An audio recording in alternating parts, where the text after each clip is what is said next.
Alright guys, welcome to Colombia. So I want to tell you the story of how I first came to Colombia.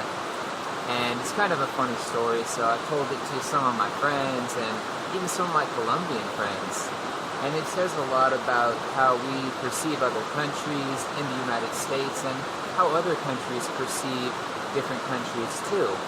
We always have a certain biased perspective of countries because we have limited knowledge about different countries. For example, some countries you only see bad news about. And in reality, the country might be just this amazing place, might have all this cool stuff. Like, a lot of countries get a bad rap in the news. So if the news is the only place you learn about countries, of course you're not going to really have a good perspective about those countries. Now, and of course the news is different everywhere, you know, so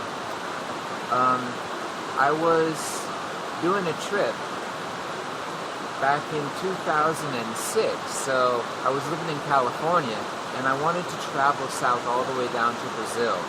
So I just took a small backpack, and I started on down through Mexico. I just went over the border in Mexico.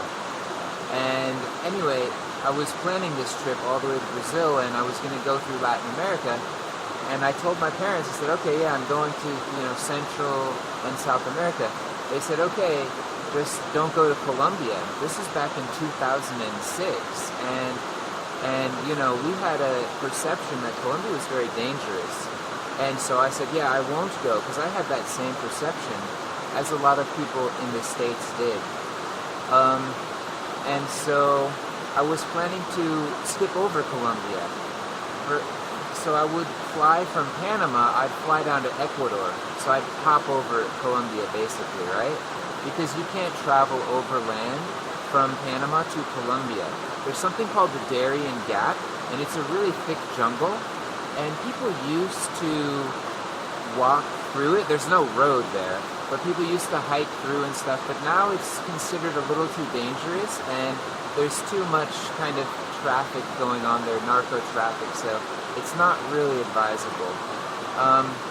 So yeah, from Panama, you're going to either take a boat or you're going to fly, to get to South America. And so, anyway, I started traveling in Central America, and I met some people that had been to Colombia, and they started talking to people that had been there. They said, oh yeah, Colombia is great, it's really cool, and they told me about it, and I thought if I went to Colombia, it would be really dangerous, and of course, I thought I might not make it out, for example, but I saw these people, they'd been there, and I said, wow, well, I guess it's possible, and it's not too bad, so I decided to go from Panama. I flew to Venezuela, because the way that South America is, from Venezuela, it's a little over here, Colombia's over here, and then Ecuador's down here, so I could do, hit all those countries. So I went to Venezuela first, and then I went by land over to Colombia, and that's how I came to Colombia my first time. So we should always talk to people, especially people that have traveled, and keep an open mind about different countries, because the news can pick just one small event that happened in one city, and that can be representative for you of the entire country, when it's not really the reality.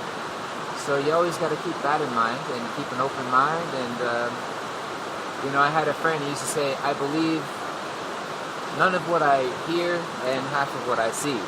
So even the things you see with your own eyes, you just have to have this kind of skepticism and open-mindedness, really, to approach the world and to not be afraid of new experiences, and just to be open to having new adventures. I think it's really useful. So I guess that's a tip for how to approach the world, how to travel the world. And alright guys, thanks for coming here for this talk. I'm chilling by the river, and I'll see you guys next time.